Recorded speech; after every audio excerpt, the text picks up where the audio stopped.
Sa Proverbs 11, halin sa verse 12 at sa verse 13.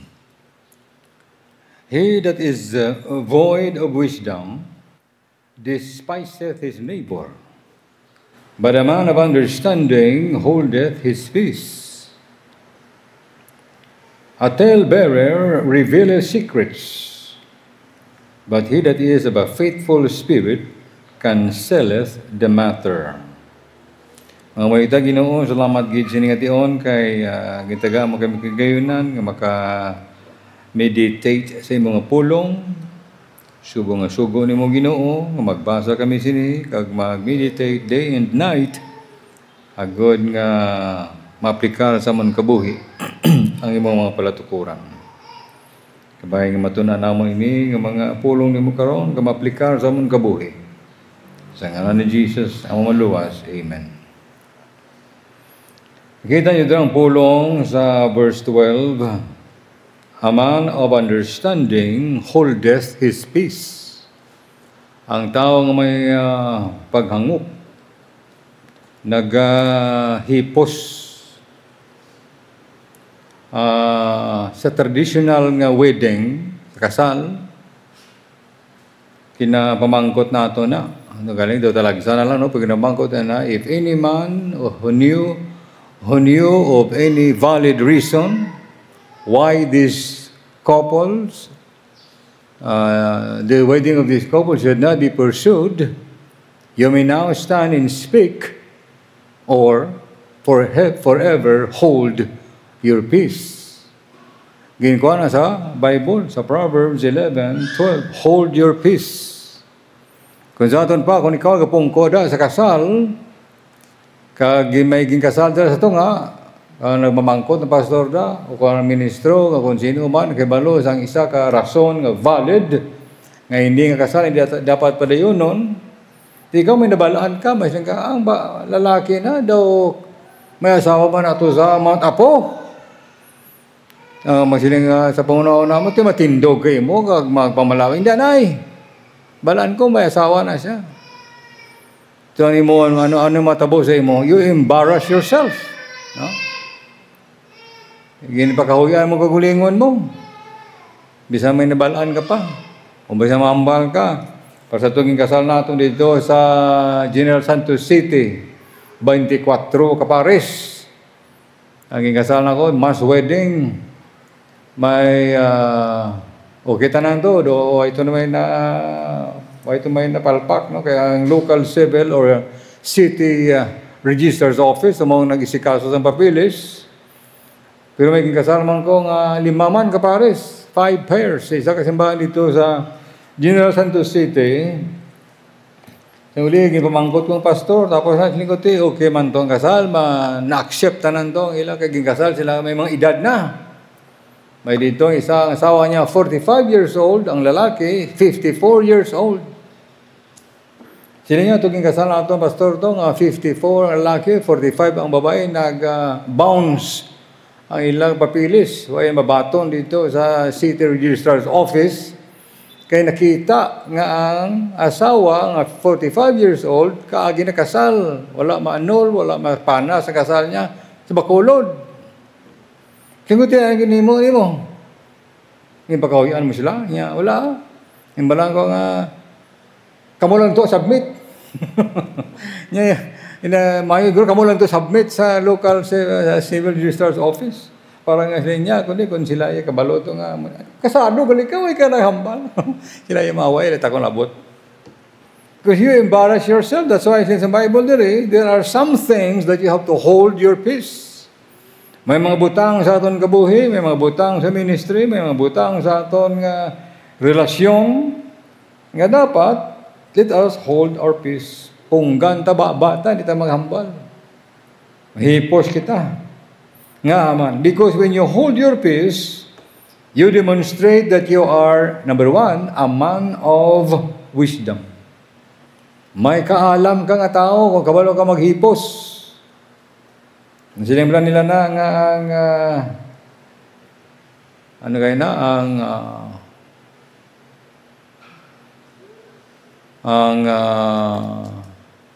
madalom nga dagat, no? Runs, mga badalom suba, runs deep. Muna? Silent water, runs deep. Ang malinong, no? Nga pag-ilig, madalom na siya. Pero kung gawganas na, manabaw na. Meaning, ang taong magahod, tanan lang ito intrahan niya, wala na siyang alam. No? Kulang na siyang alam. Labi na ang tao din, sila niya sa verse number 12, he is void of wisdom because he despises his neighbor. Kung ginatamay mo ang imong neighbor, ginataway mo ang imong kasilingan, void ka, no? Kulang ka siyang kaalam. Ginatama yung mong tao. Magkadto ka to tsinda, baka ka isda.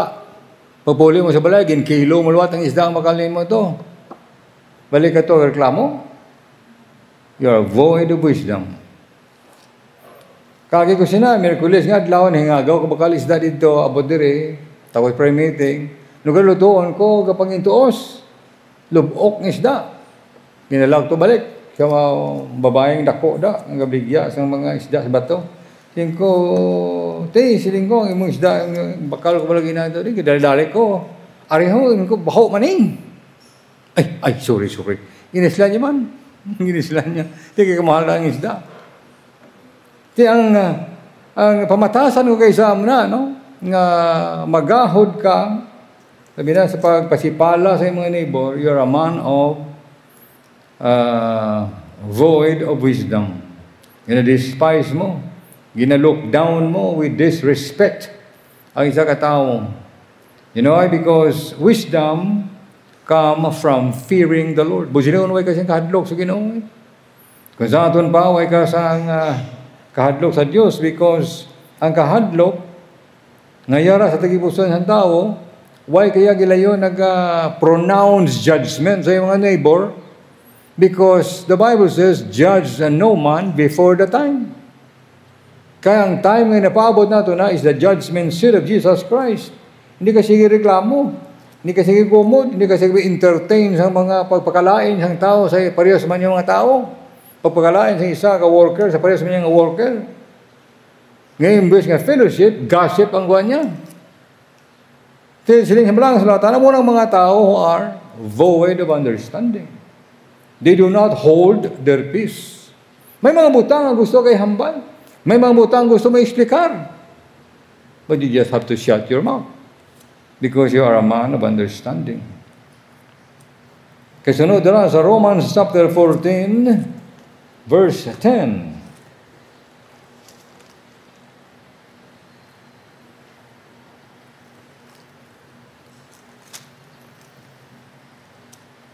But why dost thou judge thy brother, or why dost thou set at naught thy brother? For we shall all stand before the judgment seat of Christ. Nga ginahukman mo yung utod. Nga ginaisip kong makasasala siya yung imong utod ngayon na. Nga ginabutang mo sa iya, nga malain sa iya, sang sa imo. Nga tanan mo lang kita. Include rin Apostol Pablo nga siya, nga gingamit sang Diyos. Sa pagdala sa mga katilingan ng mensahe sa bugay sa Diyos, he said, we, including himself. Kung may tao pa siguro nga dali-dali nga mag-pronounce ang curse sa mga workers niya, siya. Kilala niya kung paano siya luwas, ginurture sa pulong sa Diyos, gindala niya silikoton sa Diyos, huwag man sa ministry, huwag man sa kalawasan, kung itungod siya ang gingamit sa Diyos. Wala siya nagpakalain sa ila. Because he was a man of understanding. A man of wisdom. Hindi ka maghukom gila yun. Hindi ka mag-pronounce nga ikaw yung matarong gid. Because you are going to face God's judgment. When we fear God, we obey Him. Di ka bangod nga nahalukan, ang ginakahalukan nato ng Diyos, di ginatuman natin siya. Di ginatuman natin siya, isang pulong niya, isang iyang ginahambal. Anong ginahambal niya? Sa Romans 12, verse number 10, be kindly affection one to another, sugoy na. malulu, no? Kind affection one to another with brotherly love, in honor, preferring one another. In honor. Oh. Kung pagpasidungog, hatag na lang na. Kung kapangayo sila, pasidunggan sila. Kindly affection one to another with brotherly love, in honor, preferring one another. Kung gusto nilang dungog na para sa imo, para sa ila, hatag na lang na. Because we are all going to stand before the judgment seat of Jesus Christ. May mga tao nga mo siya nga mga guluyag mag-insist ng ilang kagulingon para kilalahon sa mga tao nga may hinumanan man sa ilang kabuhi. Pero ang Diyos sila niya mo maghukom sa aton binawatan tanan. A man of wisdom will hold his peace. Ang tao nga may kaalam, nagapugong ang baba niya. Way siya gahambal. Bisan may inugambal pa siya. Bisan may rason pa siya. Way siya gahambal. You know what else? A man of wisdom and also a man of understanding will also hold his peace. Ang tao nga paghangop, nagapugong man na siya, way man na sa sige hambal. Dito sa Proverbs chapter 26 verse 27. 26-27 ang Proverbs. Whoso diggeth a pit shall fall therein, and he that rolleth a stone, it will return upon him. A lying tongue hateth those that are afflicted by it, and a flattering mouth worketh ruin. Ang nagiguba sa kabuhi ng tao, ang mga flattering mouth, kaya nga mo mga tinikal, ang mga binutig, amo ni sila mga tao, sila nga nagkot-kot sang buho. Ang mismo ang buho nga kot-kot nila mo man ilang hulugan, mahulog sila. Sige ni Jesus, hambal siya, nangod sinis, paagi sa isa ka parable. There is Luke chapter 6, sa verse 41. Or rather, hindi man siguro parable, but sa linya dre, why beholdest thou the mote that is in thy brother's eye, but perceiveth not the beam that is in thy own eye? Either how canst thou say to thy brother, brother, let me pull out the mote that is in thine eye, and thou thyself beholdest not the beam that is in thine eye? The hypocrite, cast out first the beam out of thine own eye, and then thou shalt see clearly to pull out the mote that is in thy brother's eye. Ang mote ngayon mota. No? Hindi na naklainan kasi tao may mota ka. Kita mo galayo na yung mota, kailangan higko niya. Puling niya, kag mota niya. Kaya malamang kung may muta, kabos silang may puling ka to. Mag-produce na siya. Kaya ang tendency sa mata, may foreign object dira, i-fight niya na, mag-create siya sang luha, mag-produce ang muta. Nakita mo to isang tao, pero ngayon mo nakita, balabag nga, beam. Amang puro nga beam. Sanga, ano niya, ang beam ba sa balay? Haligi, beam na ang ginabalay sa palibot niya. Manang beam, panalgan, kung saan pa. Malapanalgan ang balabag sa mata mo, hindi mo makita. Nakita mo isang iba. Kita mo to nga, naglusot mata mo, kita mo to. Nga magabalabag nga, panalgan sa mata ni mo. Tiyan mo na ang tao nga, waising paghangop. Maabdig siya gilayon, maghambal sang sala sang iban, maabdig siya maghambal sang nakita niya sa iban.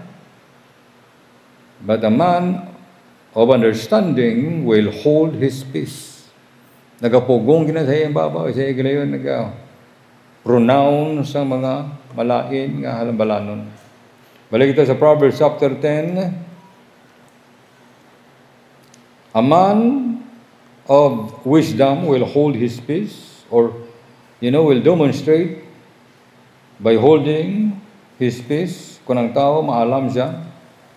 And a man of understanding also will hold his peace. And then a man of faithful spirit will hold his peace. There is a Proverbs 10, verse number 12. 10:12, hatred stirreth up stripes, but love covereth all sins. ang kaakig, ang pagdumot, no? Ang hatred, ang kaakig mo sa katao. Nabatian mo sa katao to, gilibak na isa katao, nakigan mo man. So, it will stir up stripes. Ginalabugay mo. Kag ginalabugay mo, pero tungod kay way ka man yan sing kabalaka, way ka man sing pagigugma, way ka man respeto, way ka man kadlok sa Diyos. But if you are a man of a faithful spirit, then you are going to hold your peace. Punggan mo ng baba mo. Magmalinong ka. Muna hambal sa blang kasalatan. Mabaginahambal ni Solomon sa chapter 17. Namiay ko ni mga pulong Solomon doon, mga practical, mga bagay nga dapat aplikar sa itong kabuhi. Sa Proverbs 17 verse 9, he that covereth a transgression seeketh love, but he that repeateth a matter separateth very friends. Ang nagatabon sang paglalis o kung sang kapaslawan, ang nagatabon sang transgression, nakatransgress ang imong abyan, nakasala siya bala, tignatabunan mo because you are seeking love. Hindi kay ikaw mismo ang una nga magsugid sa iya, kag magbalita sa mga tao, nga siya, amo ni, amo to. So, if you cover the transgression because you are a faithful friend, you seek love. But he that repeated the matter, ang nagasugid, ang nagasulit, nagaguba, muni, damo sa mga tao ang nagguba ang ilang friendship because sa mga tao nga nag-separate sa ila, paagi sa unfaithful spirit. Hindi matuto mga espiritu sa kabuhi isang tao. Sa akong tansya, sa akong pag-estimate, mas laban ang atong ginahambal nga ginahinulsulanta sang sa paghipos. No? Masiling kita ba umayon na kaila ko naghambal. May lang ka naghipos kaya. Talagsa mo lang namambal. Pero damo pag isang ginahambal, nga hinulsulan mo. Nga ginamaya pa, gila ko ginahambal to. Maya pa, ay ito gisugid. Maya pa, wala. And that's why ang Bible gahambal diri, if you hold your peace, you will demonstrate it by being wise, being understanding, being faithful. Sining kalibutan. Because we shall all stand before the judgment seat of Jesus Christ. Ginoo, salamat gid sa pagpanumdum nimo sa among kabuhi. And once again, kami Ginoo mangin conscious sa among mga panghambal that there are some things that we need to hold our peace because it might destroy the life of others or bring ruin to other relationship among us. So we pray that you will continue to bless our heart and our soul and keep our mouth in honor and in praises to thy name. In Jesus' name, amen.